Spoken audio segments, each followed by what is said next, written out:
En esta mañana queremos continuar el tema que estudiamos anoche. Pero antes de entrar al tema de esta mañana, quisiera repasar brevemente lo que estudiamos anoche, porque veo algunas caras nuevas aquí. Sin embargo, antes de hacerlo, vamos a inclinar nuestros rostros brevemente para pedir la bendición de Dios.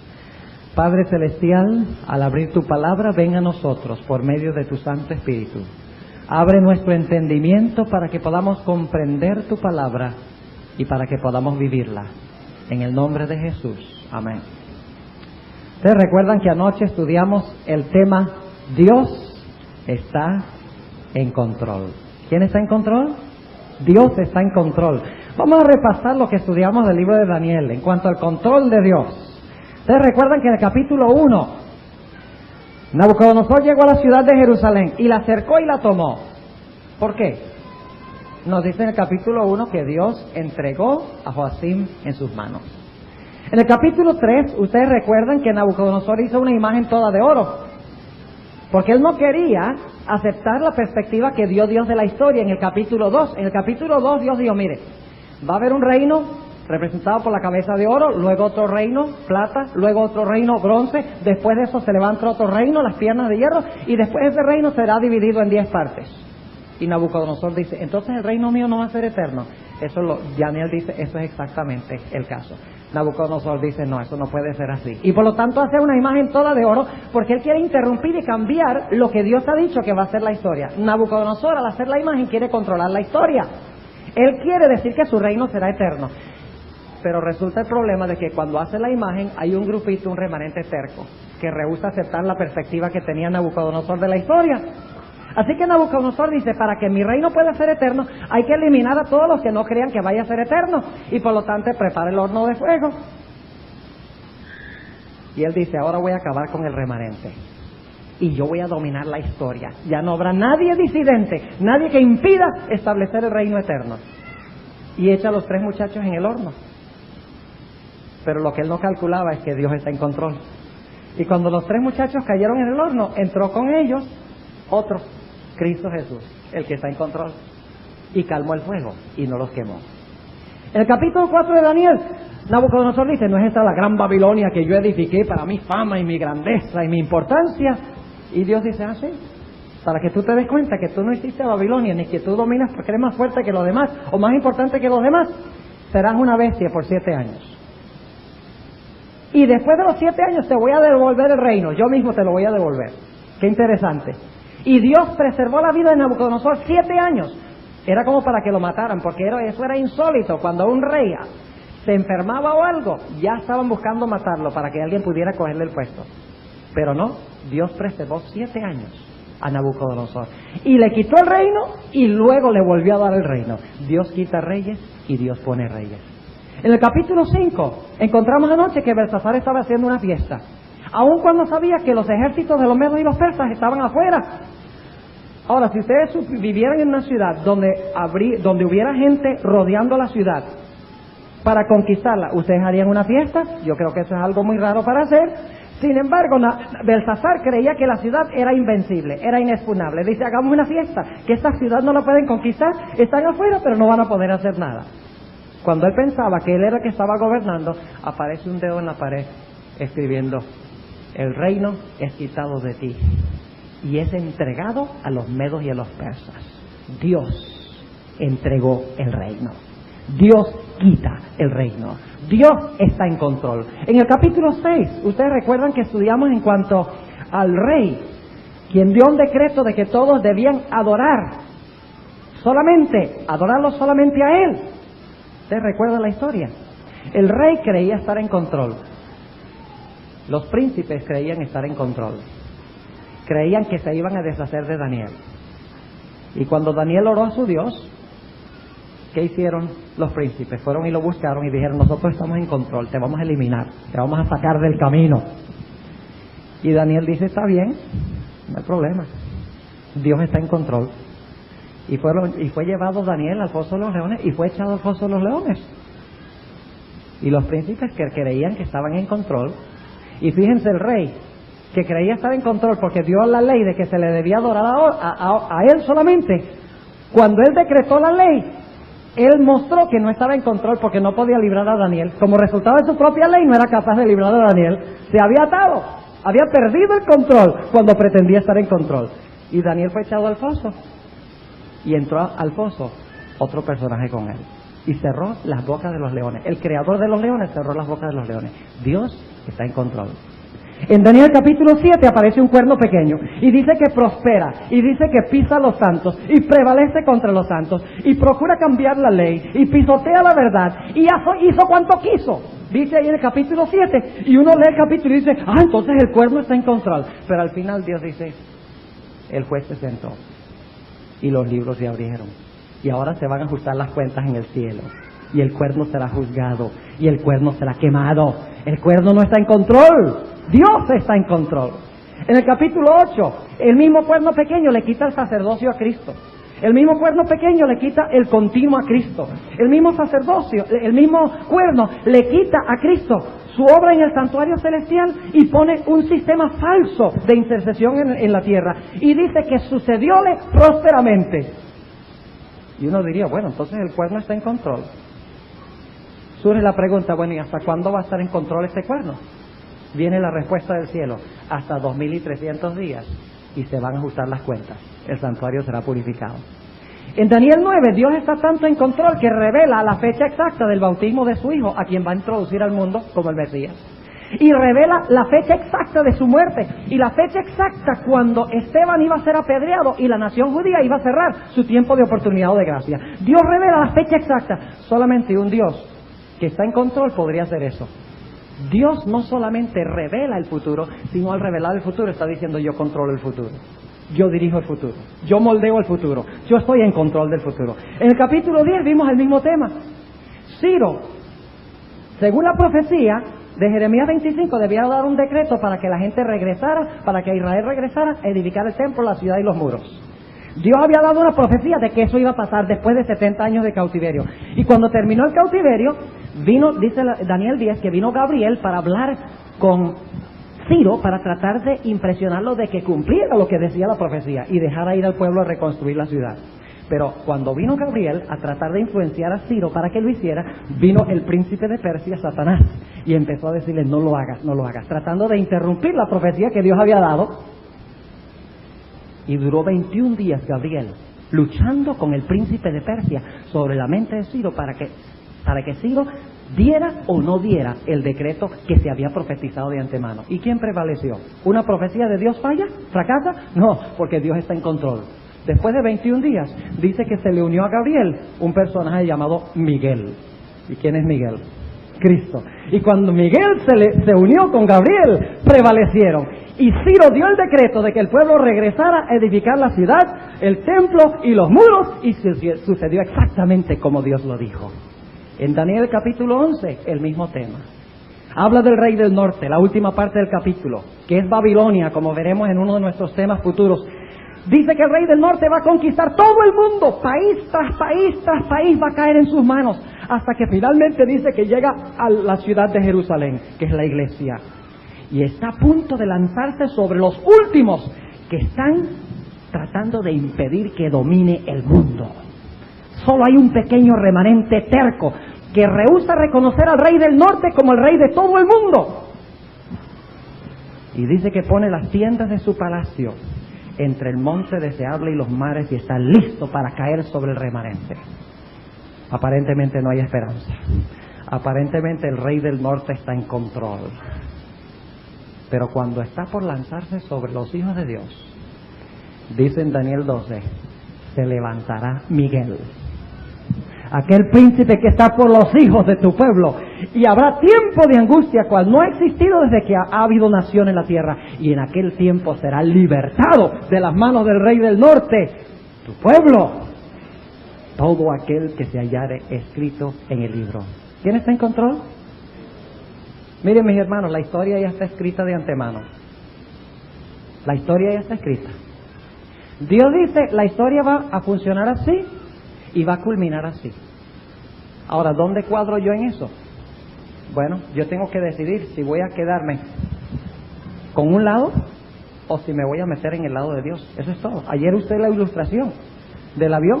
Hay un vuelo que salía de Newark a San Juan ayer. Salía a las 11:45 de la mañana el vuelo. Y estaba escrito, sale a las 11:45 el avión de Newark a San Juan. El avión se iba a ir. Lo único que faltaba ver era si yo iba a estar en el avión. Así es la historia. Dios dice, mire, el curso de la historia va a ser este. Hay un viaje, el viaje va a ser de la tierra al cielo. Eso ya está planeado, ya está anunciado, que va a haber un vuelo de la tierra al cielo. Ahora, lo único que falta es si yo voy a estar en ese vuelo. ¿Qué decisión tomo yo? ¿A dónde decido yo estar en el plan de Dios? Si decido cuadrar con el plan de Dios, entrar al plan de Dios o establecer mi propio plan. Eso es lo único que falta ver. En ese sentido, yo escojo dónde entrar en el plan. Si yo no entro en el plan de Dios, otro entrará por su propia elección. No es que Dios arbitrariamente delinea los eventos y dice así va a ser y voy a imponerme y voy a sobreponerme a la voluntad humana. No. Dios permite que los hombres actúen y escojan, pero últimamente el plan de Dios se realizará, porque Dios no puede ser contrarrestado en sus planes que ha revelado en las profecías. El Dios que revela el futuro es el Dios que controla y moldea el futuro conforme a su santa y divina voluntad. A mí me conforta saber que Dios está en control. No estamos en un mundo que está en caos. Vemos caos en todo el mundo, drogas y crimen y toda clase de cosas malas. Y decimos, bueno, ¿y quién estará en control de este mundo? Los adventistas no deberían decir eso. Porque la Biblia nos revela que es Dios el que está en control. A pesar de que parece que todo está en descontrol, no se preocupe. Dios está en control. Y ese es el tema de esta semana, de que Dios está en control. Ahora, notemos en Daniel 2, repasando rápidamente, antes de ir a los pies de la imagen. Antes de ir a los pies de la imagen, que es lo que queremos estudiar en esta mañana, noten cómo en Daniel 2 Dios está en control, porque pasé por alto ese capítulo al repasar. En primer lugar, ¿quién es el que le da el sueño a Nabucodonosor? ¿Sabía Dios lo que estaba pensando Nabucodonosor cuando se acostó? ¿Puede Dios leer la mente? Entonces, si Dios puede leer la mente, ¿está Dios en control? ¿Satanás puede leer la mente? ¿Satanás puede predecir el futuro? Claro que no, porque ni siquiera a sus astrólogos les pudo decir el sueño. Ni les pudo decir tampoco la interpretación del sueño. Ahora, ¿ustedes creen que Satanás quería usar sus astrólogos para decirles el sueño? ¿Ustedes creen que él le hubiera gustado hacerlo? ¿Usar a los astrólogos, los magos, los caldeos o los adivinos? Le hubiera encantado hacerlo. Porque si ellos lo hubieran hecho, hubiera dado la impresión de que ellos podían predecir el futuro y de que ellos estaban en control. Pero nos demuestra Daniel 2 que los astrólogos, los magos, los adivinos, los que leen la palma de la mano, los que miran la bola de cristal, los que pretenden comunicarse con los muertos, están en bancarrota porque no son capaces de revelar el futuro. Y si no son capaces de revelarlo, mucho menos van a poder controlarlo. ¿Es cierto? Ayer hablamos del ajedrez. Algunos han jugado ajedrez. ¿Cómo les gustaría a ustedes jugar un jueguito donde ya ustedes saben todas las movidas que va a hacer con el que están jugando? Es tremendo, ¿verdad? Sería fantástico. O sea, que yo sé exactamente cuando yo mueva que va a mover el otro, de tal manera que yo puedo moldear las cosas para ganar el juego. Así está haciendo Cristo Jesús. Satanás está jugando un juego de ajedrez. La hermana Juay habla del juego y el contrajuego de la historia. Usa esa expresión, está hablando de la historia como un juego, del juego y el contrajuego. En un lado de la tabla del ajedrez está Cristo, en el otro lado de la tabla de ajedrez está Satanás. Y Satanás mueve su ficha y Cristo dice, ahora voy yo. Y mueve su ficha. Lo que pasa es que Cristo ya sabe cómo Satanás va a mover todas las movidas de Satanás hasta el final de la historia y ya Cristo lo sabe. Así que no hay chance de que Satanás gane el juego de ajedrez. No hay chance de que Satanás gane el juego y el contrajuego de la historia, porque Dios ya conoce todas las jugadas de Satanás desde el principio, desde antes de la creación, porque Dios sabe todas las cosas. Lo único que yo tengo que hacer es entrar en el plan de Dios y unirme con el que va a ganar el juego, porque yo no quiero unirme a un perdedor. ¿A ustedes les gustan perder? Yo sé que a Frías no le gusta perder, yo lo veo sonriéndose. A mí tampoco me gusta perder, a nadie le gusta perder. Entonces, ¿por qué vamos a perder? Unámonos al ganador. Así que Dios da el sueño. Luego, Satanás, ni los magos ni los adivinos pueden decir cuál es el sueño. Están en bancarrota. Si ustedes están yendo a astrólogos, si ustedes están llamando a astrólogos y adivinos y están buscando allá en estas famosas revistas donde se da el pronóstico del futuro, en las estrellas y en el zodíaco, etcétera, no pierdan su tiempo. Está en bancarrota. Luego nos dice en Daniel capítulo 2 de que Dios es el que pone ¿qué? Reyes y qué más. ¿Ustedes creen que eso es verdad todavía? ¿Creen que es verdad hoy? ¿O era solo en los días de Daniel? Ahora, si Dios es el que pone y quita reyes, ¿quién está en control de la historia? Dice que cambia los tiempos y las oportunidades. Si Dios puede cambiar los tiempos, ¿quién está en control? En Daniel 7, más adelante, vamos a encontrar un cuerno que trata de cambiar los tiempos. Pero Dios dijo de ese cuerno va a dominar 1260 años y luego va a caer. Aunque trate de cambiar los tiempos proféticos, no va a poder hacerlo, porque yo estoy en control, dice Dios. Ahora, Dios es el que da el sueño. Dios es el que sabía lo que Nabucodonosor pensaba cuando se acostó. Dios es el que controla los tiempos. Dios es el que pone y quita reyes. Dios es el que da la sabiduría. Dios es el que puede recordar el sueño. Dios es el que revela el futuro y lo moldea como resultado. Inclusive, note lo que dice Daniel el capítulo 2, un texto que no leímos anoche.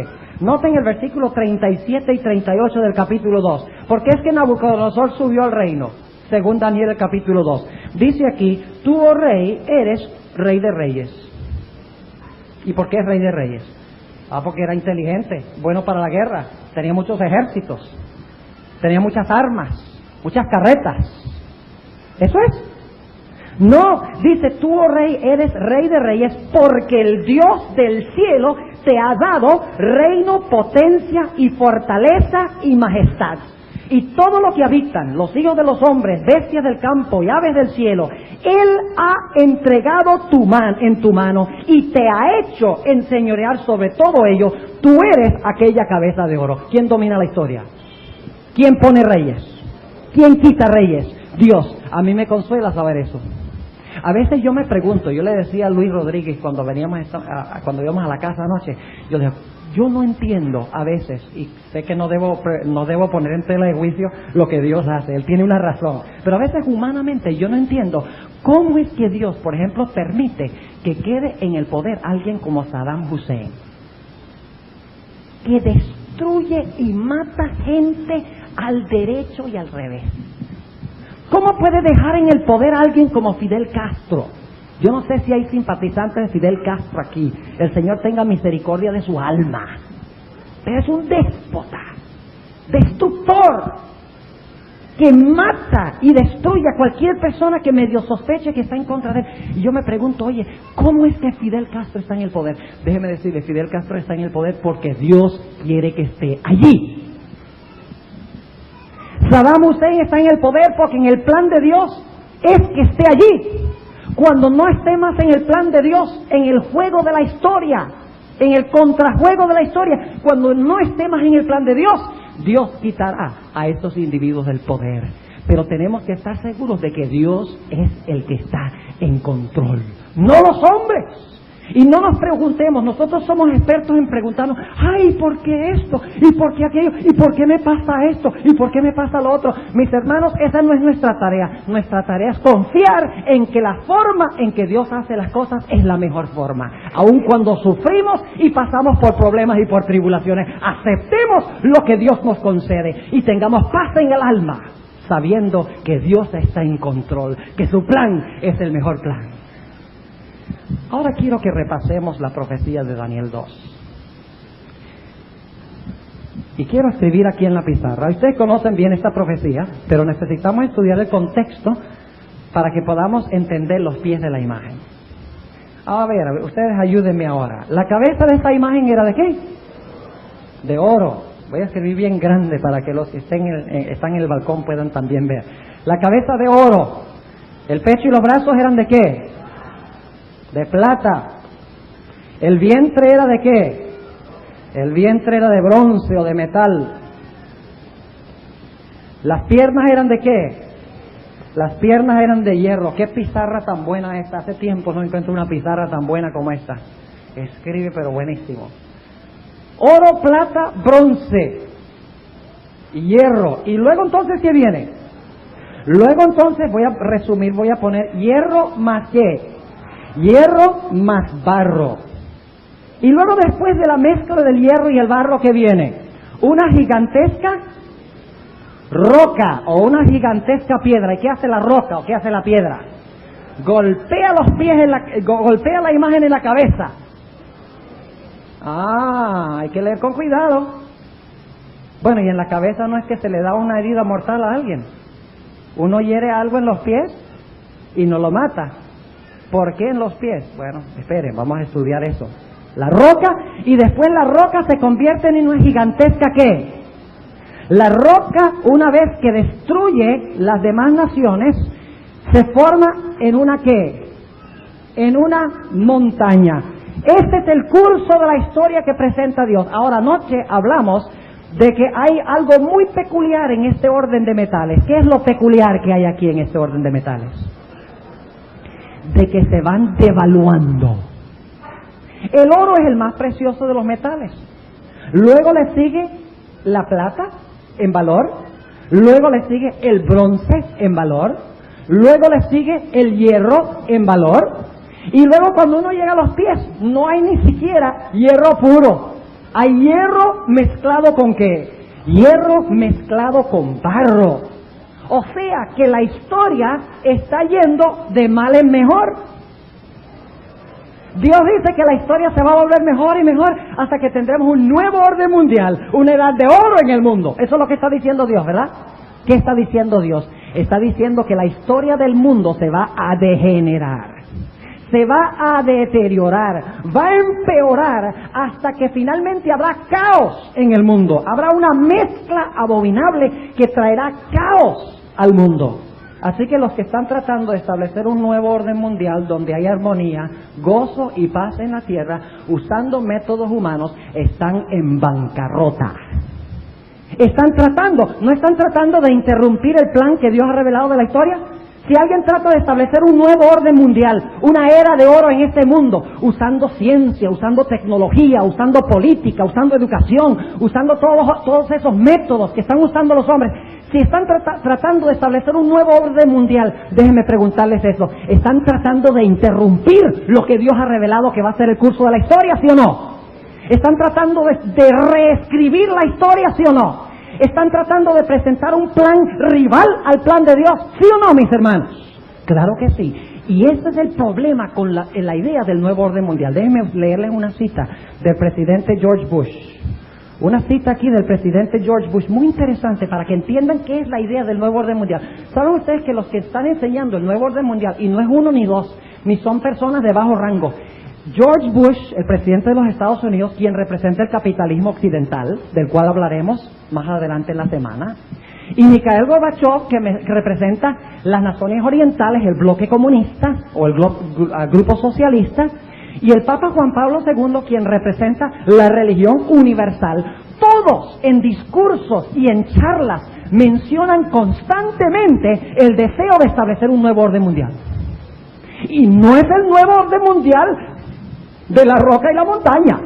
Es un nuevo orden mundial que surge de adentro de la historia, como resultado de esfuerzos y estratagemas y métodos humanos, diciendo usemos la ciencia, usemos la tecnología, usemos la educación, usemos la política, usemos todas las disciplinas para que el hombre pueda resolver sus problemas, para que todos tengan abundancia de alimento, para que los problemas se puedan resolver y haya una edad de oro, un milenio de paz. Eso es lo que están diciendo. Es un deseo de interrumpir y cambiar lo que Dios ha dicho que va a suceder en la historia. Y el hombre no lo va a poder hacer, pero casi lo va a hacer. Porque dice en 1 Tesalonicenses 5, cuando digan paz y seguridad, va a llegar un momento en que en el mundo los hombres van a decir, hemos llegado a la paz y la seguridad. Dice, cuando digan paz y seguridad, entonces vendrá sobre ellos, ¿qué? Destrucción de repente, la roca, y no escaparán. George Bush, en un discurso dado al Congreso de los Estados Unidos el 11 de septiembre de 1991, recién Saddam Hussein había invadido a Kuwait. Y George Bush se paró ante el Congreso y habló del nuevo orden mundial que él veía. Escuchen lo que dijo. Nos encontramos ante un momento único y extraordinario. Recuerden que el contexto es que Saddam Hussein está en Kuwait. Todavía no se ha librado la guerra en contra de Saddam Hussein por parte de los aliados. Nos encontramos ante un momento único y extraordinario. A pesar de que esta crisis en el Golfo Pérsico es seria, nos ofrece una preciosa oportunidad de movernos hacia un periodo histórico de cooperación. Nuestro objetivo en estos tiempos problemáticos es establecer un nuevo orden mundial. ¿Y qué es eso? Escuchen. Una nueva era libre de la amenaza del terror, más fuerte en la procura de la justicia y más segura en la búsqueda de la paz. Una era en la cual las naciones del mundo, Oriente y Occidente, y cuando los políticos hablan de Oriente y Occidente, no están hablando de direcciones del compás. Oriente son los comunistas y Occidente son los capitalistas. Dice, una era en la cual las naciones del mundo, Oriente y Occidente, es decir, los socialistas y comunistas y los capitalistas, norte y sur, para los políticos norte y sur no es los Estados Unidos y Latinoamérica. Los del norte son los que tienen y los del sur son los que no tienen en el lenguaje de los políticos. Los del norte son los ricos y los del sur son los pobres. Así que George Bush dice, una era en la cual las naciones del mundo, Oriente, es decir, los comunistas, y Occidente, los capitalistas. Los del norte, es decir, los que tienen, los ricos, y sur, los que no tienen, los pobres, puedan prosperar y vivir en armonía. 100 generaciones han procurado hallar este camino a la paz, mientras que 1000 guerras se desempeñaban en la historia humana. Hoy, este nuevo orden mundial está luchando por nacer. Suena bonito, ¿verdad? ¿No les gustaría a ustedes vivir en un mundo de paz y armonía? ¿No les gustaría eso? Pero déjenme preguntarles, ¿qué es lo que va a traer la armonía y la paz? ¿Tratados políticos? ¿Convenios y pactos entre naciones? ¿Redistribuir el dinero del mundo para que todos tengan? ¿Eso es lo que va a traer el nuevo orden mundial? ¿El nuevo orden mundial va a existir en la tierra como resultado de los esfuerzos del hombre o como resultado de la intervención sobrenatural de parte de Dios de afuera de la historia? Nos dice Daniel 2 que el único nuevo orden mundial que vendrá de afuera de la historia, del cielo. Será algo sobrenatural, espectacular, del otro mundo, no de este mundo. ¿Y saben lo que dijo? Billy Graham, el famoso evangelista, declaró: todos los cristianos debemos orar por el nuevo orden mundial de George Bush, el decano de los evangelistas. ¿Dónde ha quedado la esperanza de la segunda venida de Cristo como el nuevo orden mundial? Ahora debemos ir a los pies de la imagen. ¿Qué representa la cabeza de oro? ¿Qué representa la cabeza de oro? Representa a Babilonia. ¿Y de qué fecha a qué fecha gobernó Babilonia? Este es repaso. Desde el año 605 hasta el año ¿qué? Hasta el año 539. Luego tenemos el pecho de plata. ¿Qué reino representa? Vamos a resumir. Medos y persas. ¿Qué fecha son los medos y persas? Del 539 ¿hasta qué fecha? Hasta el año 331. Todo esto es antes de Cristo. Luego entonces, después de eso, se levantó otro reino. ¿Qué reino se levantó después de Medo-Persia? Se levantó Grecia. Muy bien, eso es solamente historia. Díganme ustedes, ¿la historia se cumplió exactamente como lo dijo Dios? ¿Se ha cumplido exactamente como lo dijo Dios? Claro que sí. Si Dios fue capaz de decir que la historia va a ser así, ¿ustedes creen que Él es capaz de moldearla conforme a su santa y divina voluntad? Claro que sí. Él tiene mucho tiempo para prepararse en el juego y el contrajuego. Grecia gobernó desde el año 331 hasta el año 168 a.C. Vamos bien. Y luego después se levantó otro reino que conquistó a Grecia. ¿Y cuál fue ese reino históricamente? Fue Roma. Pero ahora yo quiero decirles, generalmente decimos Roma pagana. Esa no es la mejor forma de expresarlo. La mejor forma de expresarlo es Roma política o Roma imperial. Roma secular es otra forma de llamarlo. Roma secular, Roma política o Roma imperial. Roma Vamos a poner Roma política aquí, van a ver por qué ponemos eso. Roma política desde el año 168 antes de Cristo hasta el año 476 después de Cristo. ¿Vamos bien? Y luego dice que después de Roma política, ¿qué se iba a levantar? Se iba a levantar un reino, ¿qué? Dividido. Ahora, cada uno de los reinos es representado por un metal, ¿verdad? Cada reino es representado por un metal, ¿correcto? Oro es un metal, plata es un metal, bronce es un metal, hierro es un metal, pero de repente en los pies pasa algo muy extraño, algo raro. Mientras que los reinos políticos son representados por metales, de repente en los pies hay una mezcla extraña, de dos elementos que no parecen congeniar, que no parecen poder subsistir juntos. Y sin embargo, noten que subsisten juntos lo suficiente como para sostener la imagen. ¿Recuerdan ustedes que ayer que hablamos de las dimensiones de la imagen? 90 pies de alto por 9 pies de ancho, es decir, 60 codos por 6 codos. Ahora, ¿ustedes creen que los pies tienen que tener cierta consistencia para poder sostener esa imagen de pie? Claro que sí. Hay cierta unión ante la vista de los hombres, pero ante la vista de Dios no es unión. Ahora, muchas veces hemos hablado de la mezcla del hierro y el barro y hemos dicho que son las 10 divisiones de Europa, y eso no es incorrecto, eso es correcto. Y el hierro y el barro representa, ahora déjenme preguntarles, ¿hay hierro también en los pies? ¿Hay hierro en los pies, sí o no? Claro que hay hierro. Ahora, ¿qué representa el hierro en las piernas? Roma imperial, Roma política. O sea que el hierro en los pies debe representar un poder ¿qué? Político, exactamente, porque todos los demás reinos son políticos. ¿Están entendiendo lo que estamos diciendo? Cada metal representa un imperio político. En los pies también hay algo de política, hay algo político, pero hay algo más que se mezcla con el poder político. ¿Y qué es lo que se mezcla con el poder político? Se mezcla con eso el barro. Y el propósito de la mezcla del hierro y el barro es establecer un nuevo orden mundial. Es establecer un sistema donde todos los reinos del mundo se puedan ¿qué? Se puedan unir, pero se puedan unir mezclando dos cosas que de por sí no se deben ni se pueden mezclar. Ahora sabemos que es el hierro. El hierro representa la política, poder político. ¿Qué representará el barro? He oído la respuesta. Representa la iglesia o representa la religión. Y ustedes dirán, bueno, ¿y el pastor Bord de dónde sacó una idea tan descabellada como esa? Pues quiero decirles que la saqué de la Biblia.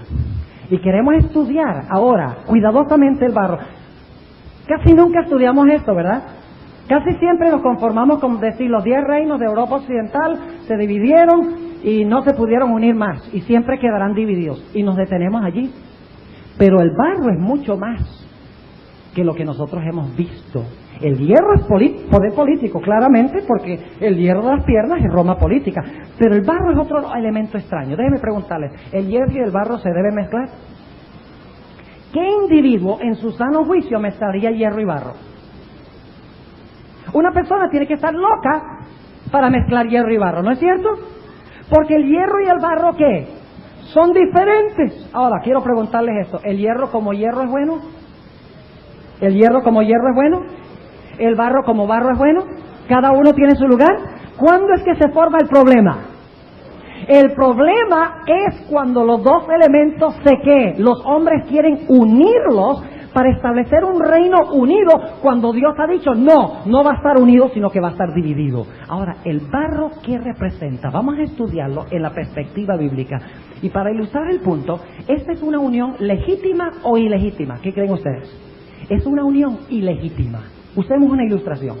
Cuando un joven y una señorita se casan, y aquí estos jovencitos se van a casar muy pronto, ¿la unión de ellos es legítima o es ilegítima? ¿Es legítima o ilegítima cuando se casan? Es legítima. ¿No es cierto? Aceptada por Dios cuando ellos se han unido. Pero ahora supongamos, y vamos a olvidarnos de esta parejita porque esto no va a pasar con ellos, pero supongamos que uno de los dos sale de la religión matrimonial y se une sexualmente a otra persona. ¿Esa es unión? ¿Hay unión ahí, sí o no? ¿Hay unión sexual, sí o no? Sí hay unión sexual, se unen, pero es una unión ¿qué? Una unión ilegítima. Una unión que no debe existir porque dos personas que están unidas en matrimonio, ninguno de los dos pueden salir afuera y unirse con otro, ¿no es cierto? Así que cuando salen afuera hay unión, claro que sí, hay unión sexual, pero ante la vista de Dios es unión ¿qué? Es unión ilegítima. Y eso es lo que tenemos aquí. Esta es una unión ilegítima, una unión que no debe existir. La política no debe ir vinculado con el barro, pero vamos a ver qué es el barro. Estudiemos desde la perspectiva bíblica lo que es el barro.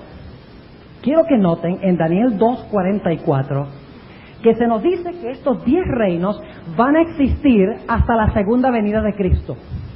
Noten lo que dice en Daniel 2:44. Dice, y en los días de estos reyes, ¿de cuáles reyes? De los 10 reinos. En los días de estos reyes levantará el Dios del cielo un reino que nunca jamás se corromperá. Yo quiero preguntarles, ¿los pies de la imagen nos llevan hasta la misma segunda venida de Cristo, sí o no?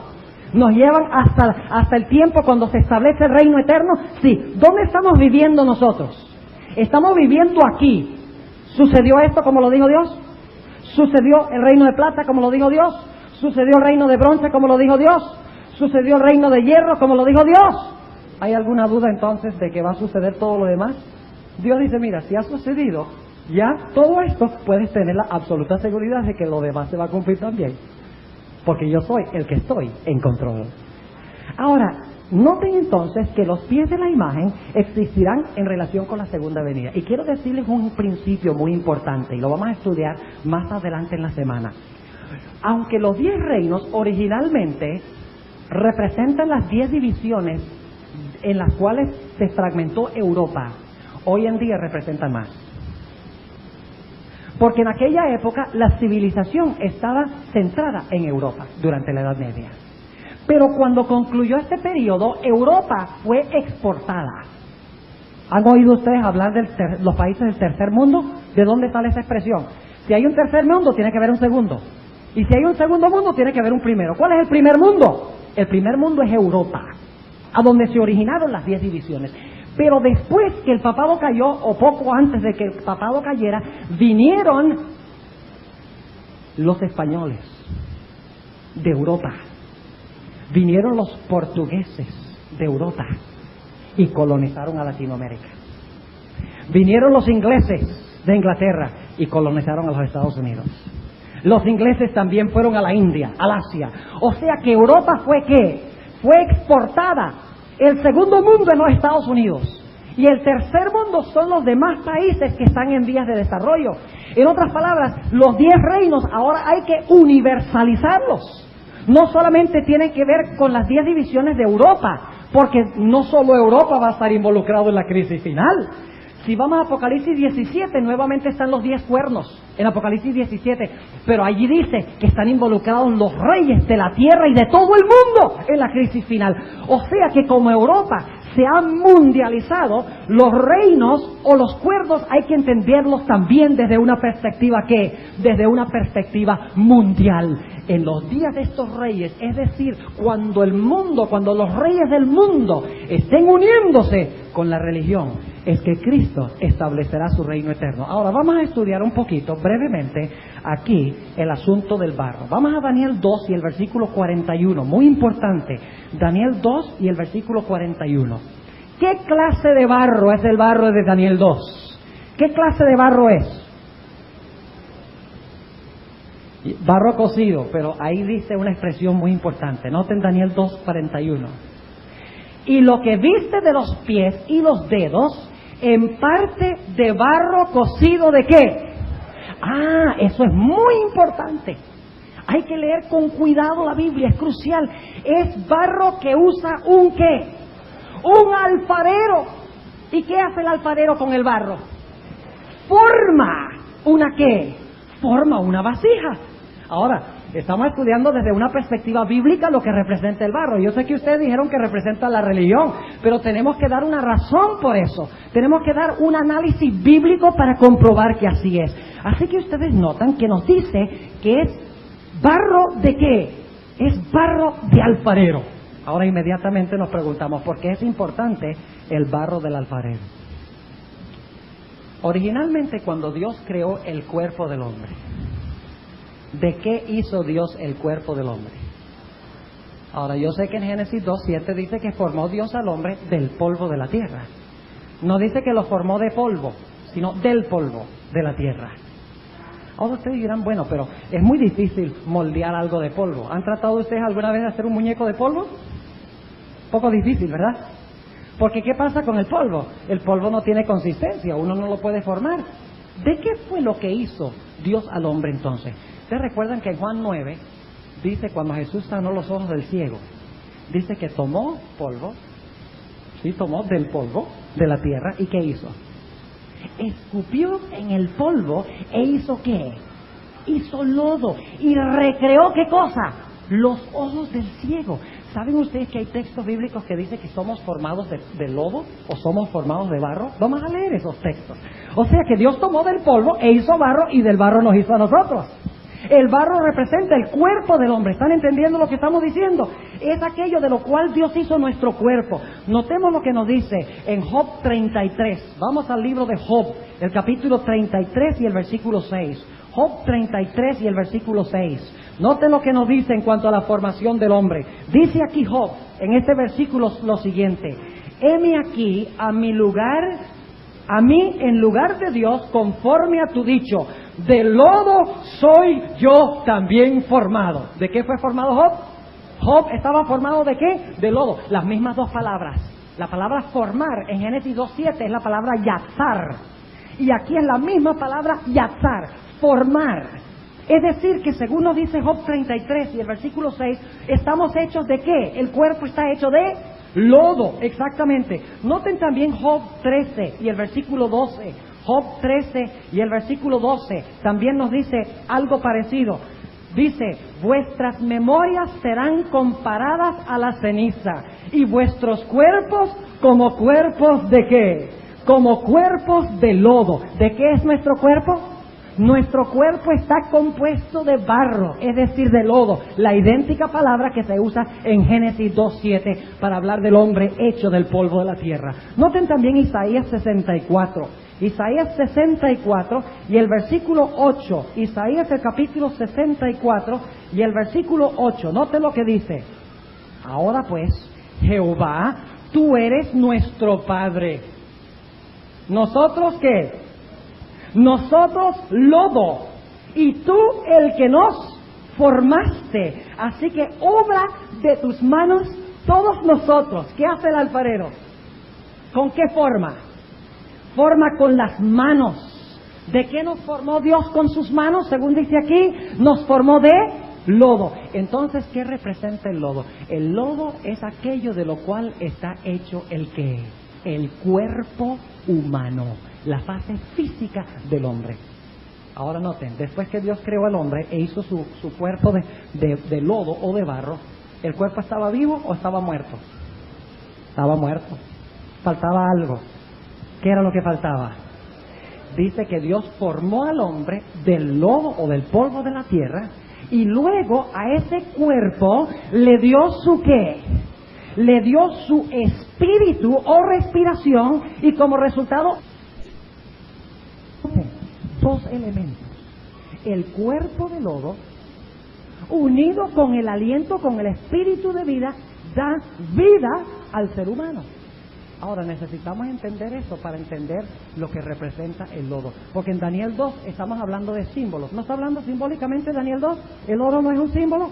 ¿La plata no es un símbolo? ¿El bronce no es un símbolo? ¿El hierro no es un símbolo? Claro que sí. Por lo tanto, el barro no está hablando del cuerpo literal del hombre, está simbolizando algo, al igual que una mujer simboliza o representa una iglesia. Estamos hablando simbólicamente del barro, pero tenemos que entender que Dios hizo el cuerpo del hombre de barro y le dio su aliento de vida. Ahora es muy interesante notar, y quiero que ustedes busquen conmigo Jeremías 18 y el versículo 6. Jeremías del capítulo 18 y el versículo 6. Y mientras ustedes están buscando, déjenme preguntarles esto: ¿qué es el cuerpo de Cristo espiritualmente? Espiritualmente, ¿qué es el cuerpo de Cristo? El cuerpo de Cristo es ¿qué? Es la iglesia. ¿Formó Cristo con sus propias manos la iglesia? ¿Sí o no? Claro que. Ahora vamos a hablar del Antiguo Testamento primero de Israel. Noten Jeremías 18 y el versículo 6, hablando de la creación de Israel. Esto es después del cautiverio babilonio. ¿Saben ustedes que según el concepto bíblico, cuando Nabucodonosor vino y conquistó la ciudad de Jerusalén y arrasó con la ciudad y se llevó cautivo a Israel, según el concepto de los profetas, Nabucodonosor mató a Israel? Porque el Espíritu Santo abandonó a la ciudad y como resultado vino Nabucodonosor y arrasó con Israel. Israel estaba muerto, en otras palabras. Y ahí tenemos en Ezequiel 37 la historia del Valle de los Huesos. ¿Ustedes saben? ¿Saben ustedes qué representan esos huesos? Según el capítulo 37 y el versículo 10 y 11 dice que son la casa de Israel después del cautiverio en Babilonia. Nabucodonosor mató a Israel, en otras palabras. El Espíritu se retrajo y como resultado vino muerte. El cuerpo de Israel quedó muerto y no quedaron sino huesos esparcidos por todas partes. Pero Dios prometió que después del cautiverio Dios iba a resucitar a Israel y iba a crear su cuerpo de nuevo. Y esto es lo que tenemos en Jeremías 18. Noten lo que dice en Jeremías 18 y el versículo 6. Promete Dios después del cautiverio hacer algo con ese cuerpo muerto de Israel. ¿Qué promete hacer? Versículo 6 dice: no podré yo hacer de vosotros como ¿qué? Alfarero, oh casa de Israel, dice Jehová. He aquí que como el barro en la mano del alfarero, así sois vosotros en mi mano, oh casa de Israel. Israel era la iglesia de Dios en el Antiguo Testamento, ¿sí o no? ¿Y de qué formó Dios a Israel en el Antiguo Testamento? Según este texto, ¿de qué lo formó?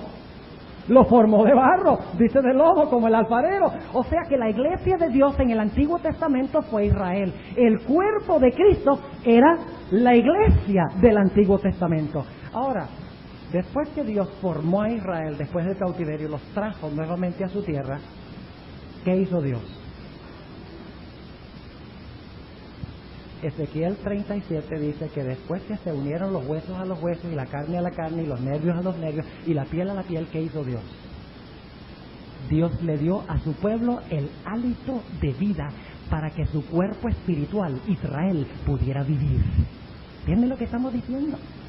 O sea que lo que pasó físicamente con el cuerpo literal del hombre y con el aliento literal que entró en el cuerpo del hombre originalmente, sucedió con Israel. Cuando Nabucodonosor mató a Israel, parecía que Israel estaba ya condenado y no se iba a levantar más. Pero Dios tomó a Israel de cautiverio, lo volvió a juntar y a formar con sus manos espiritualmente. Luego le dio a Israel el aliento de vida. Israel se paró un tremendo ejército después del cautiverio en Babilonia. Ahora yo quiero preguntarles, en el Nuevo Testamento, antes del día del Pentecostés, ¿en qué condición se encontraban los discípulos? Cada uno por su lado, ¿verdad? ¿Quién va a ser el mayor? Viene la madre de dos discípulos y dice: mira, quiero que uno se siente a tu lado derecho y otro a tu lado izquierdo. Y los otros discípulos que estaban medio oyendo lo que decía la madre, después estaban refunfuñando por el camino y diciendo: ¿quiénes creen que son ellos? Nosotros somos los que debemos estar sentados allí, divididos, cada uno con su agenda. Partes del cuerpo tirados por todas partes, como el valle de huesos secos. Pero Jesús en su oración de Juan 17 dijo: Padre, yo quiero que ellos sean uno como tú y yo somos uno. Y en el día del Pentecostés el cuerpo estaba unido, todas las partes estaban juntas. Dicen que estaban todos unánimes juntos. Y cuando el cuerpo estaba todo junto, recreado por Jesús, con sus propias manos, con su propia atención, ¿qué sucedió en el día del Pentecostés? Entró a ese cuerpo unido el Espíritu Santo y la iglesia se paró con poder para sacudir el mundo. Ahora ustedes pueden ver bíblicamente qué representa el barro. ¿Qué representa el barro? El barro representa el cuerpo. Y el cuerpo de Cristo es ¿qué? La iglesia. ¿Cuál es la única fuente del poder de la iglesia? ¿De dónde proviene la vida de la iglesia? Del Espíritu Santo. Pero nos dice la Biblia, ahora escuchen, no pierdan este punto, que es lo más crucial. La Biblia nos dice que en los últimos días la iglesia no va a depender del Espíritu Santo. ¿Con qué se va a unir la iglesia? Se va a unir con la política. ¿Entienden lo que estamos diciendo? La iglesia va a ser un cadáver No va a tener el poder del Espíritu Santo. Y por lo tanto, como es frágil, dice, no, nosotros no podemos subsistir en un mundo tan terrible como este. Nosotros, si nosotros no pedimos la ayuda de un poder más fuerte que nosotros, vamos a desaparecer. Porque somos muy frágiles. Por lo tanto dice, vamos a unirnos entonces con la política y así podremos subsistir y podemos existir y no vamos a desaparecer del planeta Tierra. Pero la Biblia llama eso fornicación. ¿Entienden lo que estamos diciendo? Es una unión ¿qué? Ilegítima. Porque la iglesia debe estar casada con Cristo, no con la política. Pero dice en Daniel capítulo 2 que las religiones del mundo, las iglesias, el barro, la religión se va a unir con los poderes políticos, con los poderes seculares, y en esta unión ellos van a decir, ahora tenemos la combinación necesaria para establecer el nuevo orden mundial. Ahora podemos contrarrestar el plan de Dios en la historia. Ahora podemos establecer un orden que nunca más será destruido. Y Dios mira desde su trono en el cielo. Y vamos a hablar de la experiencia de la Torre de Babel en ese contexto. Dios mira desde el cielo y ve a los hombres y dice, ay, no han aprendido la lección. Nabucodonosor dijo que él iba a tener un reino eterno. Medo-Persia se levantó. Medo-Persia creía que iba a ser eterno. Grecia se levantó. Grecia creía que iba a ser eterno. Alejandro conquistó todo el mundo conocido en 9 años. Pero ¿dónde está Grecia? Roma lo conquistó. Y Roma se dividió. Tal cual lo dice la profecía. Los que están procurando establecer un nuevo orden mundial están condenados al fracaso. Y a nosotros nos incumbe decirle a toda la gente de que la gente que quiere establecer un nuevo orden mundial están basados en un fracaso. Algo que no puede jamás resultar. Que es imposible, absolutamente imposible. Tan imposible como los otros reinos quedar para siempre, es tan imposible creer que el nuevo orden mundial va a vencer, porque la Biblia nos dice que el reino eterno no viene de adentro de la historia, sino de afuera de la historia. No es el resultado natural evolutivo de la sociedad, es un reino sobrenatural que viene del cielo. No es un reino interno, sino un reino que viene del exterior, un reino que viene del cielo, que nunca será corrompido. Mis hermanos, el problema es que los reinos del mundo siempre se corromperán porque están dirigidos por hombres que se corrompen. Mientras que el reino de Cristo será eterno, porque Cristo no se corrompe jamás. Cristo vive para siempre, por eso puede establecer un reino que dure para siempre. ¿Saben ustedes que este nuevo orden mundial va a ser muy atractivo para muchos adventistas? ¿Para muchos qué dije yo? Porque este nuevo orden mundial, ahora vamos a hablar un momentico de Daniel 3. ¿Ustedes recuerdan cuando Nabucodonosor dijo, mi reino será eterno? Y se levantaron 3 y dijeron, tu reino no será eterno. Solo el reino de Dios es eterno. Nabucodonosor dice, ¿qué? ¿Que mi reino no va a ser eterno? No va a ser eterno. ¿Y sabían los 3 jóvenes del sueño de Nabucodonosor en Daniel 2? ¿Ellos sabían de ese sueño? ¿Recuerdan que Daniel fue y les dijo, vamos a orar a Dios? Claro que lo sabían. Lo sabían al derecho y al rey. Ellos sabían que se iba a levantar otro reino. Y cuando Nabucodonosor puso la imagen, ellos dijeron, Nabucodonosor, no trates de contrarrestar el plan que Dios ha establecido. Vas a fracasar, Nabucodonosor. Acepta el plan de Dios en la historia. Nabucodonosor dice, yo me deshago de ustedes y es la última resistencia y podré implementar mi reino eterno. Lo mismo va a suceder aquí. Los que no estén dispuestos a aceptar el nuevo orden mundial, tal cual se ha establecido, van a ser considerados, como dice la sierva de Dios, van a ser considerados como enemigos de la ley y el orden.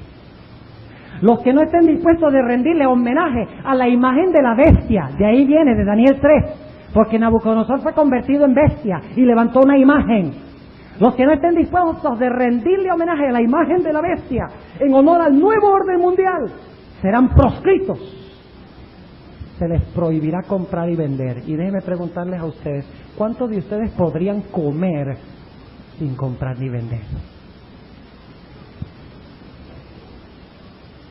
Serán echados a la cárcel, ultrajados, maltratados, condenados a muerte. Y muchos adventistas dirán, no, Dios no está en control. El nuevo orden mundial está en control. ¿Están entendiendo lo que estoy diciendo? Porque si Dios estuviera en control, yo tendría mucha comida. Si Dios estuviera en control, yo no estaría en la cárcel. Si Dios estuviera en control, no me hubieran condenado a muerte. Dios me protegería y me cuidaría. No, este nuevo orden mundial tiene que ser de Dios. Yo me voy con el nuevo orden. Y dice la hermana White que por temor al hambre, por temor a la cárcel y por temor a la muerte, millares de adventistas saldrán de la iglesia y se unirán al nuevo orden mundial bajo el liderazgo del papado que controla todo el mundo, la religión y la política unida para formar un sistema masivo en contra del plan que Dios ha establecido. ¿Ustedes creen que la Iglesia Católica quiere la segunda venida de Cristo? Miren, mis hermanos, la Iglesia Católica no enseña la segunda venida de Cristo, porque es que si Cristo viene, el Vicarius Filii Dei pierde su puesto. La idea de la Iglesia Católica desde los días de San Agustín ha sido establecer un reino rival al de Cristo, un reino desde adentro, un reino que une la política y la religión para controlar todo lo que hay en el mundo, las conciencias como en la Edad Media. Esa es la idea. Y si Cristo viene del cielo, si Cristo establece su reino en esta tierra, ¿dónde quedaría la Iglesia Católica y sus líderes? Quedarían por el suelo. Y por lo tanto, esta iglesia no predica la venida de Cristo. Pero hay otras iglesias que predican un error igual de trágico, porque dicen que vamos a tener 1000 años de paz aquí en la tierra. Es el mismo error. Y dicen que 1000 años en nuestro estado mortal. Lo dicen. Y que durante ese tiempo la iglesia habrá sido raptada al cielo. Y los pobres judíos son los que tienen que cargar con los platos rotos, como de costumbre. Miren, mis hermanos, la idea del rapto secreto es una idea peligrosísima. ¿Saben por qué? Porque yo no me preparo para una crisis por la cual no creo que voy a pasar. Si yo creo que Cristo me va a llevar al cielo antes de la tribulación, ¿para qué me voy a preparar para la tribulación? Por eso cuando venga el tiempo de angustia, muchos adventistas y no adventistas, tal vez los que han salido de la iglesia, pero muchos de otras religiones que creen en el rapto secreto, serán tomados por sorpresa y dirán: oye, pero nosotros no sabíamos que íbamos a pasar por la tribulación, nuestro pastor nos dijo que íbamos a estar en el cielo, esto es terrible. ¿Y quiénes tendrán la culpa? Nosotros en gran medida, porque no le hemos dicho a nadie. Mis hermanos, nos incumbe a nosotros denunciar este concepto falso de la historia, porque el que va a establecer su reino en este mundo es Cristo Jesús, no el hombre, Cristo. Y si yo me uno a Cristo, estaré en su reino. Si me uno al nuevo orden mundial y a los principios que representa, seré destruido.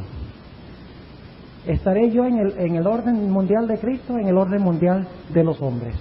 Bueno, esa es la única decisión que yo puedo hacer. Ya el resultado está predicho. Lo único que falta ver es quiénes cuadran en un lado y quiénes cuadran en el otro lado. Quienes aceptan a Cristo como el que lo controla todo, como resultado de nuestro permiso, y los que aceptan lo que dicen los hombres. Y mis hermanos, nosotros dependemos demasiado de los hombres, del poder de los hombres. A veces, inclusive en la iglesia, se hace política. Y un individuo llega a un puesto y decimos: este no debería haber llegado, este llegó por política. No se inquieten, ni se busquen, ni se preocupen. A veces yo me mortificaba y decía: hizo política y mire cómo quedó allí.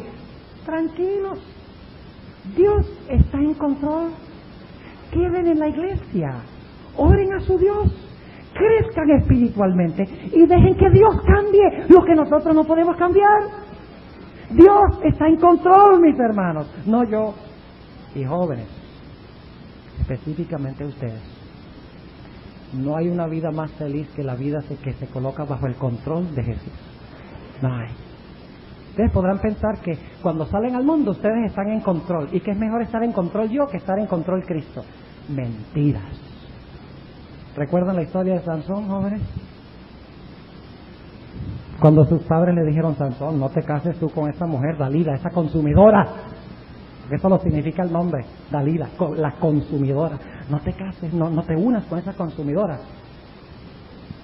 Dice Sansón: mira, búsquenmela, porque ha agradado mis ojos. Y eso es lo que los jóvenes hacen mucho hoy. Los jóvenes se rigen por sus ¿qué? Por sus ojos. Dicen, bueno, me gustó, me dice cosas bonitas. ¿Ese es para mí? ¿O ese es para mí? ¿Y desde cuándo los ojos son una guía segura? ¿Vas a dejar tú que tus ojos y vas a dejar tú que tus oídos estén en control o vas a dejar que Cristo esté en control? Cuando la Biblia dice, no os unáis en yugo desigual con los incrédulos, Dios quiso decir exactamente lo que dijo. ¿Y saben algo? Después se casan y se dan cuenta de que su vida es un descontrol. ¿Entienden lo que estoy diciendo? Es peligroso poner el corazón en cuarta sin poner el cerebro en primera. Y poner el cerebro en primera significa poner a quién en control. Significa poner a Dios en control. No tu corazón en control, no tu mente en control, no tus oídos, no tus ojos en control. Cristo en control. Te colocas en el plan de Él para que estés en el lado correcto cuando Cristo regrese nuevamente a esta tierra. Sansón dijo, yo me voy a ir al mundo y voy a gozar un poco. Y él pensaba estar en control. Se fue a acostar con una ramera y se levantó a medianoche y fue y arrancó las puertas y las colocó allá en un cerro y se fue riéndose. Dice, yo estoy en control. ¿Se ve? ¿Ve qué buena es la vida cuando uno está en control? Y disfrutaba y gozaba, entre comillas. Pero cuán pronto reconoció y se dio cuenta Sansón que cuando tenemos nuestra vida bajo nuestro control, el resultado final es descontrol. Porque esta mujer lo engañó. ¿Y cuál fue el resultado de la vida de Sansón? ¿Tenía su vida bajo perfecto control? Un desastre. Joven y señorita, yo te insto en esta mañana a que pongas tu vida bajo el control de Jesús. Y únicamente bajo el control de Jesús. Que no te angusties, ni te inquietes, ni vayas un paso más allá de lo que Dios dice. Que aceptes el plan de Dios para tu vida, que ores para que Dios te revele ese plan, que cuadres dentro del plan de Jesús, para que tu vida esté bajo perfecto control, porque solamente cuando estamos bajo el control de Cristo, tenemos perfecto control de nuestras vidas. Yo creo que estamos en los últimos días de la historia, y yo creo que si hubo un tiempo en que debemos darle nuestra vida en control a Jesús, es hoy. Porque el que es capaz de controlar la historia, el que es capaz de revelar lo que va a pasar y moldear lo que va a pasar, no va a tener ningún problema en moldear mi pequeña vidita, en moldear mis pequeños problemas. Si Dios puede resolver problemas universales, ¿qué dificultad va a tener en resolver estos problemitas chiquitos que yo tengo? No tiene ningún problema en hacer eso, porque Él está sentado en el trono del universo. Él está en control. Oremos.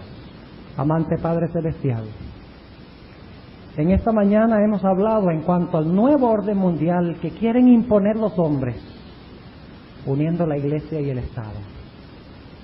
Te ruego, Padre, que nos ayudes a aceptar a Cristo en nuestros corazones, para que estemos en su plan, para que podamos disfrutar de su nuevo orden mundial que vendrá de afuera de la historia. Te ruego, Señor, en los tiempos difíciles que nos esperan, que tú no permitas que nadie de los que nos hayamos reunidos aquí falte en el reino de Jesús. Ayúdale a los jóvenes de tu iglesia para que puedan depender de Jesús, para que puedan confiar en Jesús, para que le puedan dar las riendas de su vida a nuestro Señor Jesucristo, para que puedan tener una vida bajo perfecto control, una vida feliz, una vida llena de gozo y de paz. Gracias, Señor, por escuchar mi oración. En el nombre de Jesús. Amén. Hay una parte, siento que el tiempo se había ido, yo quería hablar de Daniel 7 y quería hablar de Apocalipsis 17, pero eso podremos hacerlo posiblemente esta tarde. Vamos a volvernos a reunir. Esta tarde voy a completar este cuadro y les voy a hablar de cómo Daniel 7 es paralelo a Daniel 2, porque ahí también está una bestia con los 10 cuernos, ¿no es cierto? ¿No hay una bestia en Daniel 7 con 10 cuernos? Y esos 10 cuernos son políticos, pero de repente se levanta en medio de los 10 cuernos un cuerno que no parece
debería estar. Tiene características humanas, tiene ojo de hombre y boca de hombre, es distinto que los demás. No parece pertenecer al otro grupo y domina a todos. Esa es la misma mezcla del hierro y el barro. Y en Apocalipsis 17 tenemos una ramera que domina a los reyes de la tierra, también en una unión ilegítima.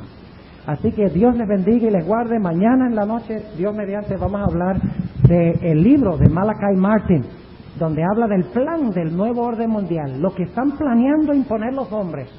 Y vamos a hablar de cómo Dios va a interrumpir ese plan y establecer un reino que nunca jamás será corrompido.